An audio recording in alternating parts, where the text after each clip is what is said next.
Lisa is an accounting professor from the College of Technology and is going to talk today about the evolving paradigm in the corporate world. She has an MS in accounting from Cal State Chico and is also a CPA. Many businesses are beginning to show interest in a truly sustainable future. With that, we're beginning to measure their bottom lines outside the traditional financial parameters. Lisa is involved in many aspects of sustainability on local and regional level, including involvement with one of the first green MBA programs in the nation at Bainbridge Graduate Institute. She is involved with green building projects through Homework, active with the Sustainable Campus Committee, and as part of a team working on consulting project with the Environmental Home Center in Seattle. She's very interested in the role of business plays as a change agent for the future. So welcome, Lisa.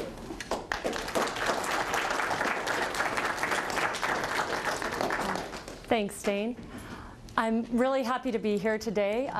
It's very appropriate and fitting as this is the first day of Earth Week, so happy Earth Week to everybody. There's lots of things to get involved in both on and off campus, so I encourage all of you to look for ways to get involved. I've got quite a long title here today, so I thought that I would start by breaking it down into the three elements and explaining what each of these phrases mean and linking them together. Then I'm hoping to offer you some sustainability profiles of companies that are currently engaged in integrating sustainability, and then open it up to hear your thoughts and generate some discussion on this. Corporate social responsibility. To some of us, that's an oxymoron. To some of us, what we see in the media says it all. I don't need to hear any more. British Petroleum. They've spent 100 million pounds remaking themselves as Beyond Petroleum. They've engaged in significant R&D dollars into solar energy. They're working very, very diligently at spreading their image and branding themselves as a Beyond Petroleum organization. And yet there was still significant lobbying dollars going into drilling into the Anwar that emanated from British Petroleum. So, corporate social responsibility? I don't know. Milton Friedman, a Harvard economist, spoke in 1970, published a compelling article in the New Yorker that said, anything that a corporation does that isn't geared towards maximizing shareholder value is the antithesis of what it's supposed to be doing. So, there's a pretty compelling economic argument against it that's been working in our capitalistic society for a lot of years. You can see this definition.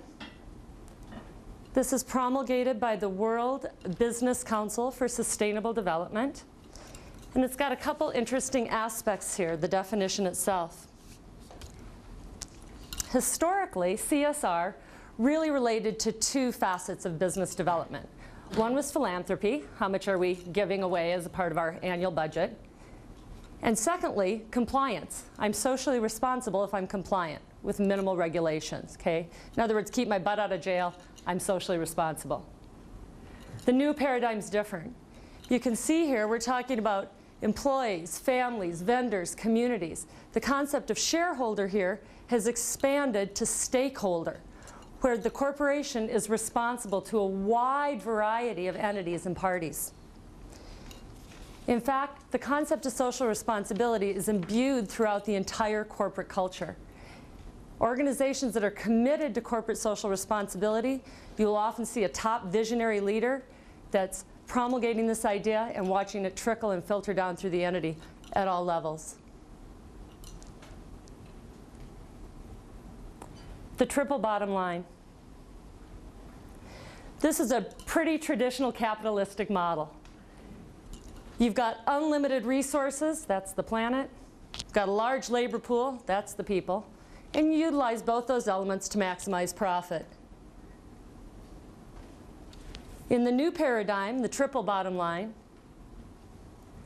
everything that's happening in my organization is analyzed from a threefold impact. How is it impacting the environment? How is it impacting social equity and social justice issues? And yet, of course, we still need to yield a financial return, a financial profit. with traditional measurements like return on investment and profit margin, gross margin, things like that. So be aware as I go through this, I'll use the term triple bottom line as well as 3E. They mean the same thing. They're cross-referenced in the literature. Whenever you see 3E, that's referring to the same concept.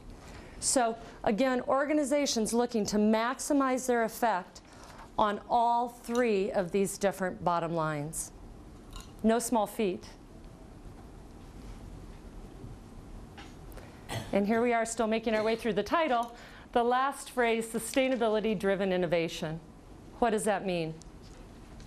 It's a strategy that considers the effect of all my decisions on the triple bottom line. It propels me to succeed commercially, and here's the key, while also contributing to a globally sustainable world. We're not just talking about compliance here. We're not talking about scooting in under the proverbial radar. We're talking about actively contributing to a sustainable global economy. I heard this gentleman talk that wrote the book, The Sustainability Advantage, Bob Willard. He's a Canadian gentleman. He's traveling all over very influential boardrooms across North America, and he's preaching the business case for sustainability. Forget the moral values. Forget the conscious aspect of it. Instead, he's preaching the business case.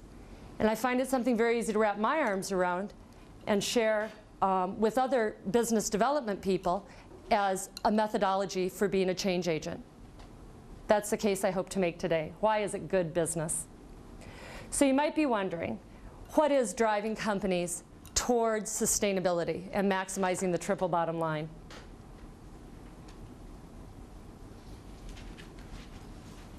First, we have to completely understand what sustainability is. It's talking about meeting the needs of the present without compromising future generations' ability to meet their needs. And there's both, this came out of a 1987 UN World and Economic Development Summit. It was the first time a really internationally acclaimed piece of literature was widely distributed.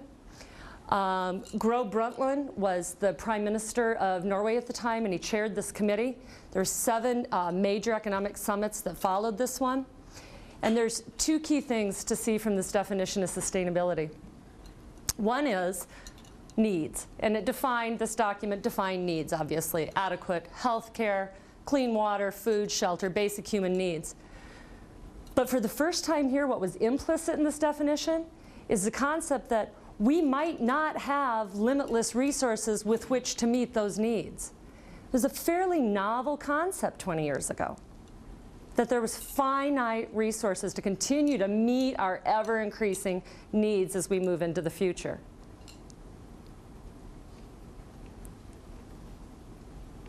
So what is driving companies? Where are they getting their impetus? Is it the environmental imperative? I'm sure most of you, if you are paying attention to mainstream media on any level, know all of these things. 75,000 toxic chemicals in the United States alone, less than 5% of them tested for their effect on human health. Water tables on all continents, dangerously low. Desalinization, a huge problem. 60% of all American watersheds are in serious danger. 70% of our fisheries are in decline. 2/3 of our coral reefs are dying. 80% of our whole intact forests on the face of the earth are depleted. And our loss of biodiversity is massive. So is this the impetus? Is this why companies are waking up and deciding to become sustainable? I don't think it is. Is it the social imperative? When you look at the ramifications of globalization on our global village, I don't need to tell you that there is tremendous global inequity and disparity, and it's growing all the time. This statistic in yellow just grabs me every time I read it. 30,000 people every single day die because they're too poor to stay alive. Much of this can be directly attributable to globalization. The growth of multinational corporations, the exporting of our commodity-producing industries to third world nations where there's little or no governmental regulations. subsistence level farmers driven off of their land because of the polluting activities. So I'm not sure that this is the impetus for businesses either, because they've been a major contributor to these sorts of problems. Why then? It's good business. There's tremendous opportunities for organizations that are pursuing sustainability-driven innovation. This is a picture here of a 100-megawatt facility in Reykjavik, Iceland. It's a geothermal plant. Of course, Iceland's only a country of 110,000 people, so I guess there's not a lot of carryover to a nation our size. But we're talking about innovation here, impending opportunities. I'd like to point out this word, green economy. I was just having a discussion with some students on the other campus, and we were talking about how just a year ago, every time you saw the word green, it was in quotes. Now it's used as an adjective, a noun, an adverb, a verb. It's used widely in day-to-day business strategic discussions. Are we greening this process? Are we engaged in green product design? So you'll also see in the literature sometimes it's called the Green Revolution, and people talk about it as the equivalent of the Industrial Revolution, the Information Revolution, in the way that we interact with the world around us, the way business is conducted, and so on and so forth. Clean energy, obviously, lots of opportunity there. Consumer products, go into any room in your house and look around you. Look at your furniture. Look at the chemicals you use to clean your home. Look at your bleached paper towels or toilet paper. The opportunities for developing products that are clean, green, sustainable, so on and so forth. Every single thing around us can be greened. So businesses are not immune to looking at this as an opportunity. New services. I was just reading about an organization in the UK that offers green mortgages now. The more energy efficient your home is, the lower you buy down your points or your mortgage rate. So services can also incorporate green concepts. Green building products. People are becoming more and more concerned with indoor air quality and health issues. They're wanting low volatile organic compound paints, sustainably harvested woods, cork and bamboo on our walls and our floors. So there's a huge, tremendous growing opportunity here. And then also many early adopters are going mainstream. We now have publicly traded companies in solar, wind, naturopathy, organic foods. So this is also contributing.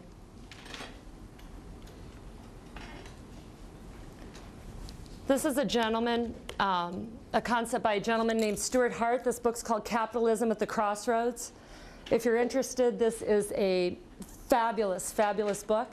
His premise is that corporations have saturated the affluent markets, i.e. westernized nations. There's only so much even we can buy and consume. And so their opportunities for future yield is going to be solving the problems of the world's 4 billion poorest people. We're talking about things, again, like water purification and desalinization. Procter & Gamble has innovated a handheld water purifier that's powered by photovoltaics. Think about the potential there. What's the market for that? Renewable energy, green building. Again, biotech and permaculture as solutions to our agrochemicals that we use. All the fertilizers that go in traditional agrochemicals are petroleum-based. Alternative transportation models. You look at a country like China where less than 1% of the people own automobiles. They don't have an established transportation infrastructure. The opportunity to go in here and put in alternative transportation models is vast, and companies are planning on capitalizing on this. Small businesses. So we live in Missoula. Most businesses have what, 5, 10 employees tops? The average business. What does a small business do to embrace sustainability integrated into their organization? Well, they've got lots of abilities here. One would be to market themselves into the green niche. In other words, enhance their revenue stream by exploring the ability of handling or developing green products.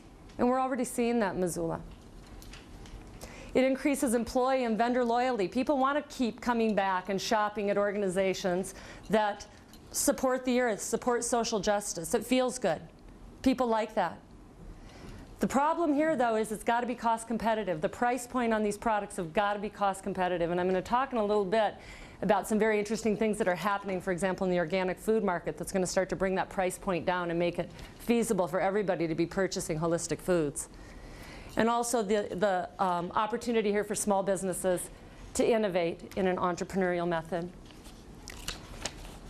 There's a tremendous financial impetus for change. I think this is an interesting acronym, this LOHAS.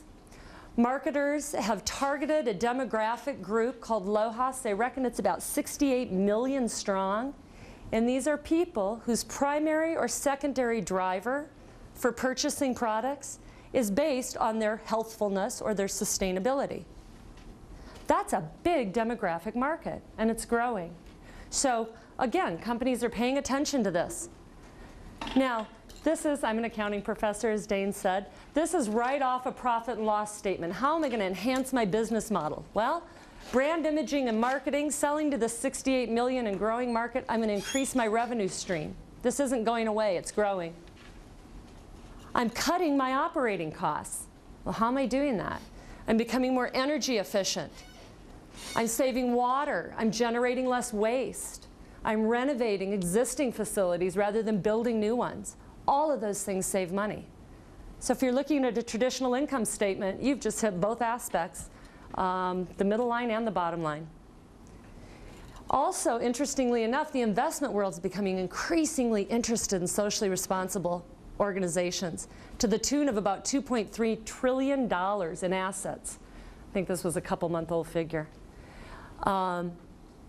Socially responsible firms are being highly sought after on the SRI market. And these aren't the old screens. 15 years ago, you could say you're socially responsible if you didn't engage in tobacco, alcohol, porn, or firearms. That's changed. The screens have widened significantly when you're looking at this definition of socially responsible. Okay, my second point here, why are businesses turning to sustainability? Right here. What scares a corporation more than anything when they're looking down the road? It's risk and it's potential regulation. And they're going to do anything they can to mitigate either of those things from coming to fruition. So we also have got a burgeoning population of activist shareholders. These are folks that get together, and you get enough of them together, they own a high enough percentage of a firm, and they are slapping shareholder resolutions on organizations left and right to become more sustainable, to become less polluting, to become more concerned with global equity issues. As well as they're asking for formal plans on how to deal with potential greenhouse gas emission reductions. This is the Ford report on the business impact of climate change. These are formal reports. Organizations are spending a lot of money compiling data and deciding how they're going to deal with mitigating the risk of greenhouse gas emissions becoming standardized. That's a very enervating thing if you use a polluting source of energy to run your organization. I thought this was just an interesting statistic. 71% of Global 500 companies have identified the continued elevation of climate change as a critical shareholder value issue. So what do you notice is the thread through all this? It's not an environmental do-good sort of attitude. It's a business case scenario.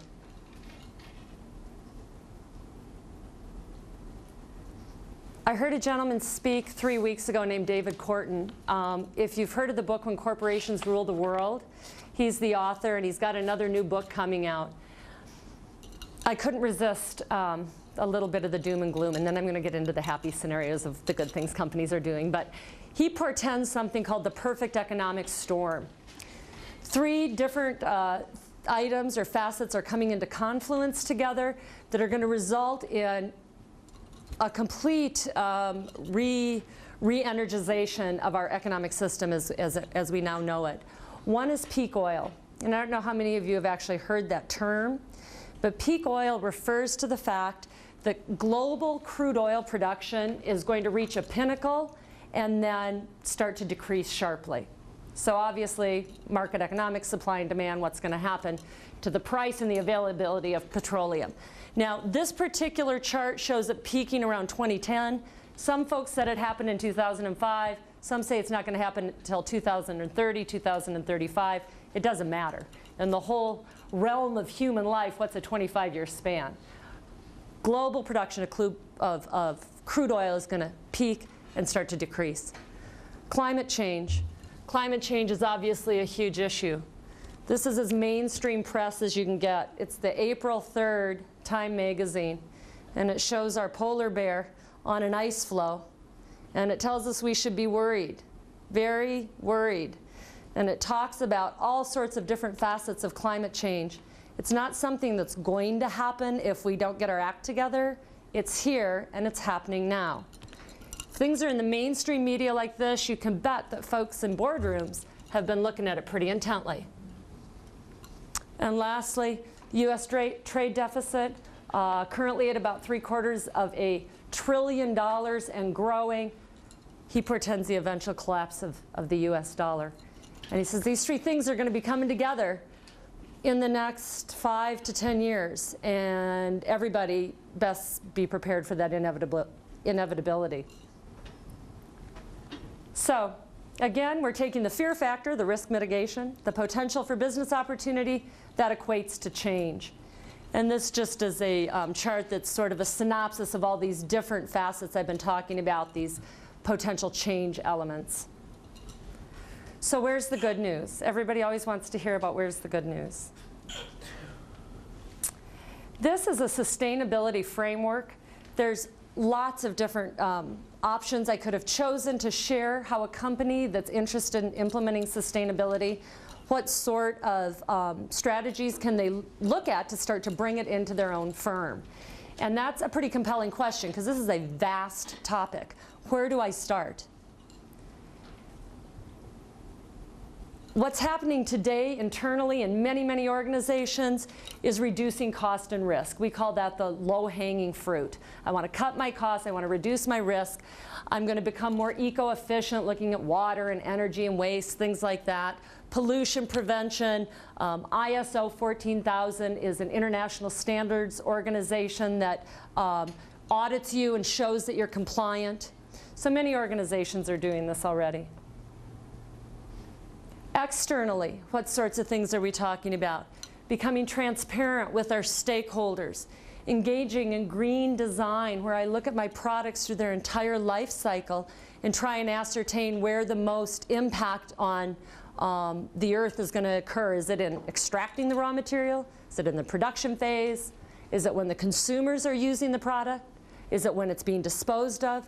When is the impact occurring, and how do I mitigate that accordingly? So these are all sorts of concepts that organizations are looking at from an external standpoint. Visionary companies. What are the companies of tomorrow doing? Well, hopefully today, looking into tomorrow. They're innovating and repositioning. They're thinking in whole systems, holistic approaches. They're looking at cradle to cradle. And I'll show an example in a few minutes. Nike does this, where now they are opening up shredding facilities so that when you're done with your shoes, they go to a shredding facility, and the material is recycled and remediated and used as a raw material for the next pair of shoes. It's called closing the loop, so nothing ends up in the landfill. Biomimicry actually is another really neat concept. It was the term was coined by a woman named Janine Benyus, and she lives here in Montana. And it's designing products that emulate nature, like submarines emulate the shape of a shark, or Velcro emulates a burr sticking to a seed head.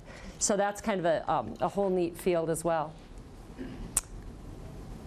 And then the really visionary companies that are driven by folks like Yvon Chouinard, Patagonia, and things like that, are really looking at serving, again, the base of the pyramid, the world's 4 billion poorest people, including everybody in the fruits of capitalism, community capitalism, sustainable development. So what I'd like to do now is offer you a series of sustainability profiles on different organizations that are incorporating different facets. This is a picture of a beekeeper. He is harvesting bee pollen to use at Herman Miller, which is a furniture company. And I'll talk a little bit about Herman Miller and their endeavor to become sustainable. You can see that the different companies I've chosen go across many different industry sectors. Some of them are headquartered in America, some of them are not headquartered in America. So let's get into this and kind of see where this sustainability framework that we were looking at and some of these different buzzwords, how they're actually being applied in the business world. Suncor Energy. Suncor Energy is a small oil and gas organization headquartered in Alberta. And when you talk about sustainability, everyone's always got a story. Why? What was the driver? Why did we start to integrate it in our company? Well, at Suncor, they had a lot of problems. They extract oil from something called oil sands, and they had really high environmental compliance costs. And they also had a very active stakeholder group, First Nations. In other words, they were extracting their oil very close to First Nations grounds. And so they have very active shareholders that were actually shutting them down and keeping them from expanding. So that was their impetus for taking a look at sustainability. So what did they do? They brought in a new management team who was very visionary, and they set out a set of 6 core values that included educating all of their employees, becoming very transparent and welcoming their stakeholders into meetings and getting their thoughts and collaborating and conducting charrettes. People like that when they're counseled or asked, how do you see us impacting your community and how would you like us to fit in? So within a decade, what happened to Suncor? They were the first organization in North America to engage in greenhouse gas emissions trading. And that's now a very lively and viable actual market, is trading GHG emissions, or carbon, trading carbon, so to speak. They've greatly increased research and development spending for renewables because of their enhanced profit that I'll talk about in a moment. They've improved efficiency everywhere, all aspects of their operation. And they patented a new way of managing the tailings from their mines. So the effect on the triple bottom line for Suncor, they were named one of the top 100 companies to work for by Business Ethics. They've decreased their sulfur dioxide emissions by 90%. By nature, extracting oil from oil sands is very sulfur dioxide intensive. They've decreased their emissions 90% in 10 years. I mean, that's huge. And they've seen a 600% increase in shareholder value. This is a great example of a win-win-win. Now, some of you might have the big question, yeah, but they're still extracting oil. I thought we were just talking about wanting to pull away from a petroleum-based economy. So there's still a lot of questions out there. This isn't the magic answer to everything, but they're living a lot lighter on the earth than they were 10 years ago. Volvo. Volvo is a Swedish automobile organization. They also make buses, aircraft engines, and construction equipment. They do about $25 billion a year in international sales. Volvo's drivers were very different. Being headquartered in Sweden, they had to comply with a lot of very stringent European Union requirements and regulations. If any of you have ever traveled or lived in Europe, you know that they have a whole different paradigm about how they conduct their day-to-day lives.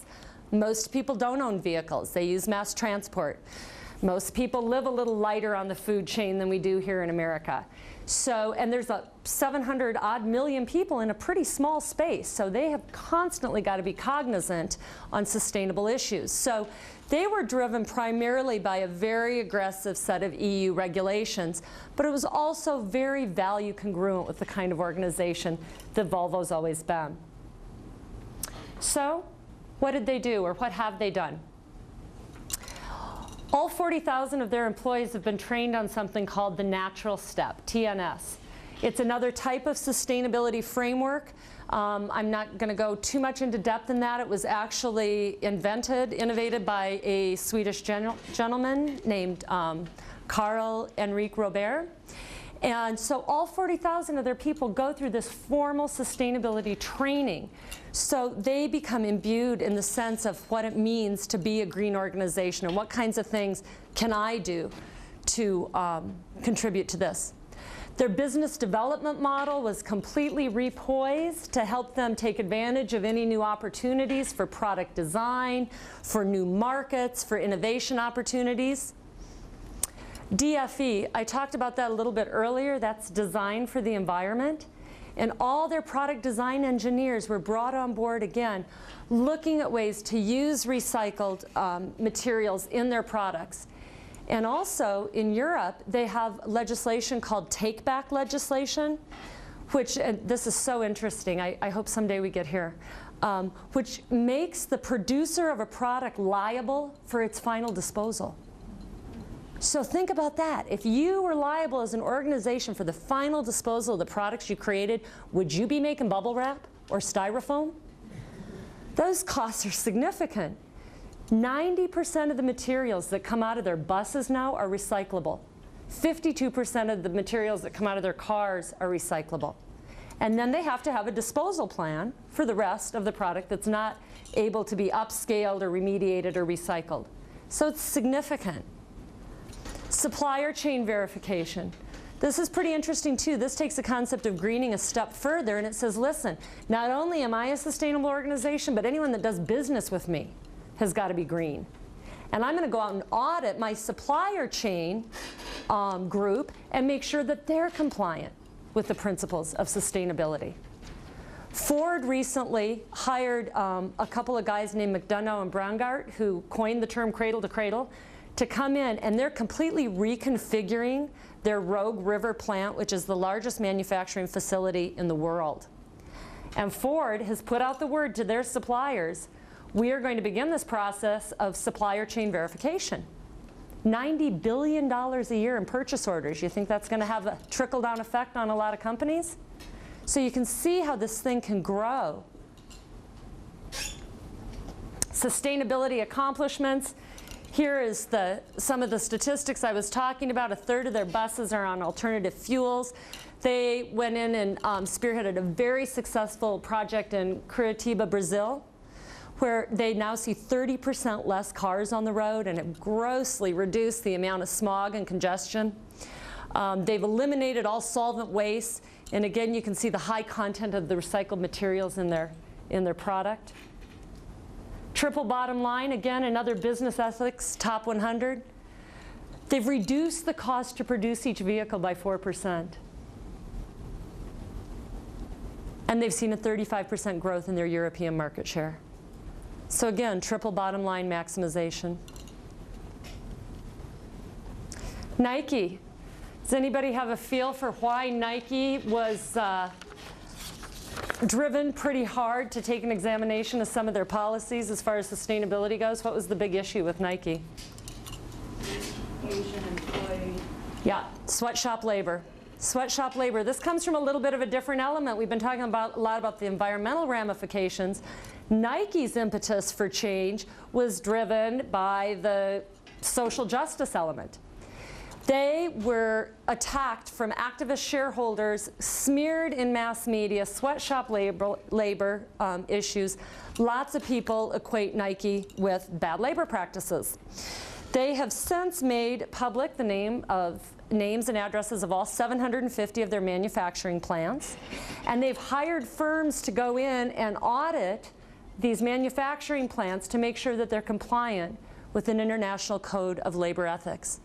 I saw the VP for Corporate Social Responsibility from Nike speak last month, and the money that they are putting into, I mean, this is just not greenwashing. They are truly committed to upgrading their international foreign plants. Timberland, the guys that make the boots and apparel, couple $1 billion a year organization, same issue. International manufacturing facilities, sweatshop labor, child labor. They have become compliant with the International Labor Code of Ethics. They've hired an external firm called Verity to go in and audit and help bring up to compliance all these foreign manufacturing firms. And you can see they're also engaged in changing their distribution facilities to solar powered. They've reduced 4,200 metric tons of CO2 emission a year by this maneuver to alternative energy. And they've also increased compliance in many of their international firms. Herman Miller. These are folks out of Zeeland, Michigan. They have about $1.5 billion a year in annual revenues, primarily office furniture. These folks are very, very progressive. This is their headquarters in Zeeland, Michigan. The facility itself is certified gold. LEED is the Leadership for Energy and Environmental Design, and it's a way of certifying commercial buildings, residences, and even whole neighborhoods now. And there's 3 categories: silver, gold, and platinum. It means you're energy compliant, you have used remediated materials, you are water reduction efforts, waste reduction efforts. So their headquarters is gold certified. They incorporated a project called the Perfect Vision Program. And you can see here, when they started the program in 1991, they had 41 million pounds of waste per year. And that's hard to even wrap your arms around. This is one organization, 41 million pounds of waste. By 2003, they decreased that to 5.2 million pounds. And their goal is, by 2020, to have zero waste, zero impact on the landfills. Significant goals, and they're making progress. This is all by integrating sustainability into their organization. This is kind of cool. This is a chair called the Mira. It won the 2005 Smithsonian's National Design Award. And when you're done with this chair, you could basically chuck it out on your compost bin. It's completely recyclable. The textile is hemp rather than cotton. The materials are all remediated. They're what's called biological nutrients, so they are actually compostable. Every single element of design at Herman Miller looks at materials chemistry, recyclability, longevity of life.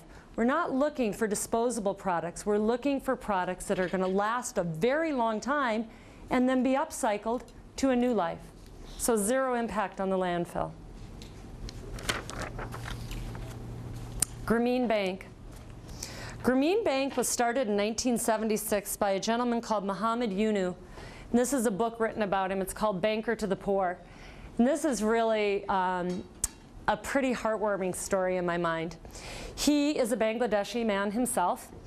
He was part of a team in 1976 that was analyzing some of the root causes of the really, really staggering poverty in rural Bangladesh. Finds that one of the primary things is lack of access to capital. So he pilots a program to put $50 in potential entrepreneurs' pockets. $50.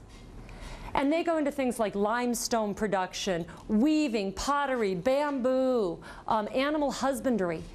Comes to find out that the repayment rate by these folks, who by and large no Western source would ever touch because they don't meet the traditional capital models, 99.5% repayment rate. Burgeoning economies in these rural areas. So very, very successful on pretty much every level. It's a $5 billion a year organization now. Triple bottom line effect, you can just see. I mean, it's just fabulous everywhere you look at it. This, and by the way, this model has been exported all over the world. It's in Asia, Africa, South America, this microfinance model. Walmart goes green. So this is interesting. A couple weeks ago in the Missoulian, Walmart's going organic. They're heading into the organic food market, and they're not doing it in a small way. They've committed to 470 organic products on the market within the next 5 years. This is going to have a massive, massive implication for the pricing of organic products in our country and in our world, and the accessibility. You can't think of an organization less sustainable, actually, I can't, than Walmart, and yet they're moving into organic food. They just, hot off the press, on April 14th, they've promulgated something called the Green Creed, and he's talking, the CEO, Lee Scott, is talking about reducing emissions, increasing green energy usage, zero landfill implications, so on and so forth. They've got the ability to do it from a financial investment standpoint. So stay tuned. Market recognition, we're seeing very, very high success of companies incorporating sustainability. There's a Dow Jones Sustainability Index that actually tracks the performance of these companies. They're outperforming the Standard & Poor's. We have a formal climate exchange, carbon exchange market in Chicago now, and lots of investment forums where people interested in social responsibility are coming to discuss these issues. We have an outline in the form of the Global Reporting Initiative that allows us an outline for reporting to our shareholders, the accomplishments, benchmarking, setting targets, setting indicators. How are we reporting on the triple bottom line? This is an organization very active in helping companies set goals. Sustainability reporting, measuring our social footprint, measuring our corporate ecological footprint, and actually putting that hard data out there so shareholders see, what is my CO2 emissions on an annual basis? Am I compliant with the International Labor Code of Ethics? Things like that. These reports are expensive to produce and pretty big. This is a sustainability report from an organization in the UK. Costs about £1.5 million to produce. This is in addition to their annual financial statements. Every shareholder is going to hold one of these in their hands within 10 years, I believe, 5 to 10 years. They're going to be mandatory. This isn't a fad. It's here to stay. So, I thought I'd end by a couple quotes. I love this one by David Corton. There's no business to be done on a dead planet.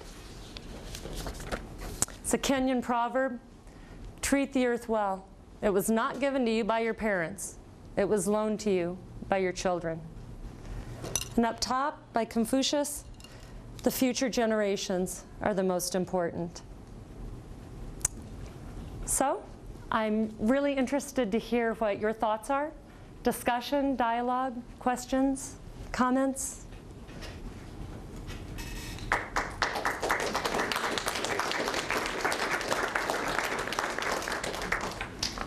About the reports that big companies are doing like that, in addition to their financial reporting, is there anything showing up on financial statements, or is that being incorporated anyway?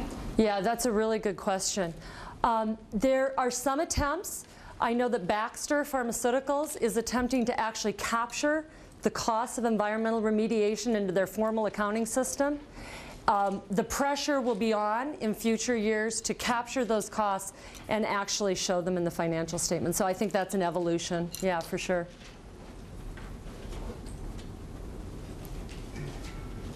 Can you talk a little about what's in the International Labor Code of Ethics? The International Labor Code of Ethics contains a series of standards on human rights, things like working conditions.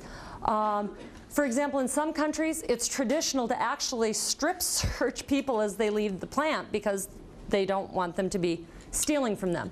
So human rights issues, things like searching, providing air circulation in the plants, reasonable compensation, limiting the number of hours you can work, child labor laws, preventative OSHA-type regulations to prevent health ramifications, poor health ramifications. How good are these, and are these back where the United States was in 1910, or is it any better than that? Right. I'm not sure that I can completely talk to that. I do know that by American standards, because we've got now, what, about 80 years of history of developing our own OSHA and EPA and labor laws. They're very sophisticated. I would not say to you probably that the International Labor Code of Ethics or of labor is probably at the level that we look at it here in this country. So it's basically it's a baseline. It's a baseline. It's a baseline. Yes, sir. Are you familiar with HARP organization? No. I think that's like a Canadian organization where they go into business and that, and they look at things like regulations and values and like similar things like what the First Nations did, like with the tar sands of Fort McMurray. Right. So is it a governmental organization, or? I'm not that familiar with it, but I thought it was kind of like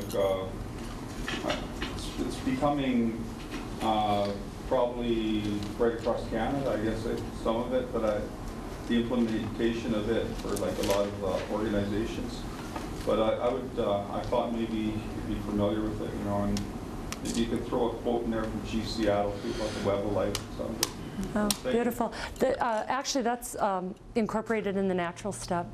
Cool. The web of life, yeah. Hi. You talked about companies, for the most part, it seems like they're driven financially to make these changes. What's to keep, as a consumer, what's to keep these companies from false advertising as far as we're environmentally friendly? Yeah. Generalities like that people are going to bite into. Is there something out there that's monitoring this? Or? Yeah, that's a really compelling question. There's a word for it. It's called greenwashing, where organizations brand themselves like GE just came out with your eco-imagination. And there are organizations like GRI. There's another organization called Ceres. And what these organizations are attempting to do is set up standards and then go in and audit for compliance. So if an organization says, I am sustainable, or I am green, or I'm gentler on the earth, or I've reduced my ecological footprint, yeah, now let's see that you're complying with these external standards. These are government standards? Yes. But you can imagine how difficult that is to compare different kinds of industry sectors based upon one standardized set of parameters.